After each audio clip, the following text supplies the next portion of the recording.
Hi കൂട്ടുകാരെ, നമുക്കൊരു grow bag നിറയ്ക്കുന്നത് എങ്ങനെയാണെന്ന് നോക്കാവേ. ആദ്യം എടുത്ത് ചാണകപ്പൊടി മണ്ണ് മാത്രമേ ഉള്ളൂ, അതിൻ്റെ കൂടെ മിക്സ് ചെയ്തിട്ട് നല്ലതായിട്ട് മിക്സ് ചെയ്യണം. ഗ്രോ ബാഗ് അത് കറക്റ്റ് ഷേപ്പിലാക്കി അടിയിൽ കുറച്ച് കരിയിലിട്ട് നല്ലോണം കുറച്ച് കരിയിലിടും, കുറച്ചിട്ടാൽ മതി. നിങ്ങളിങ്ങനെയാണോ ചെയ്യുന്നത്? പിന്നെ മണ്ണിടുക, മണ്ണ് ചാണകപ്പൊടിയോടെ മിക്സ് ചെയ്ത് കോരി നിറച്ചിടുക. ഒത്തിരിയൊന്നും വേണ്ട കേട്ടോ, കുറച്ച് മതി. പിന്നെ നമുക്ക് തൈ നട്ടത് വളർന്നു വരുമ്പോൾ ഇടാം. ഞാൻ പയറിൻ്റെ വിത്താണ് ഇട്ടേ, നമുക്ക് നോക്കാം. 4 പയർ വിത്ത് ഇട്ടിട്ടുണ്ട് അതിനകത്ത്.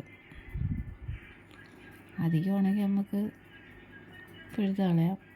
നല്ലതായിട്ട് വരുന്ന നിർത്തിയിട്ട് ബാക്കി പിഴുത് കളയാം. Okay, thank you for watching.